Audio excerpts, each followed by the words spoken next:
नमस्कार, मी राजेंद्र हुंजे. रात्रीच्या बातम्यात तुमचं स्वागत. नजर टाकूया हेडलाईन्स.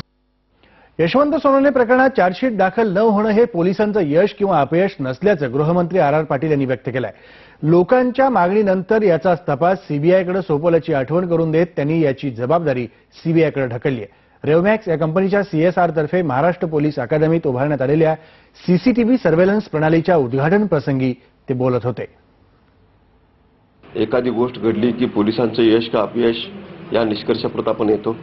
या घटनेच्या संदर्भात अनेक सामाजिक कार्यकर्त्यांनी त्या दोन्ही कुटुंबियांनी हा तपास सीबीआयकडे दिला पाहिजे ही मागणी केली होती.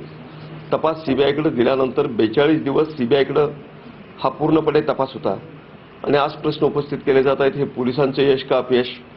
आता तपास जर सीबीआयकडे असेल तर यात यश अपयश का विचारलं जाऊ शकतं आणि एखाद्या केसमध्ये जामीन मिळाला म्हणून लगेच अपयश आलं असा निष्कर्ष काढणं सुद्धा योग्य नाही. अनेक वेळा तांत्रिक कारणावरून जामीन मिळतात पण पुढे केस चालल्यानंतर जामीनही रद्द होऊ शकतो.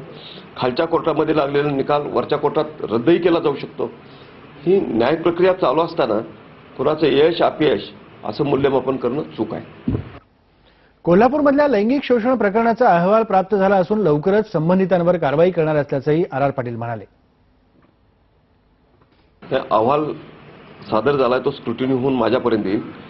त्या अहवालामध्ये जे म्हणून निष्कर्ष असतील ते पूर्वी सांगितल्याप्रमाणे महिला वरिष्ठ पोलीस अधिकारी मीरा बोरवणकर मॅडम तो पुन्हा बघतील आणि आपल्या अभिप्रायासह तो शासनाला सादर करतील.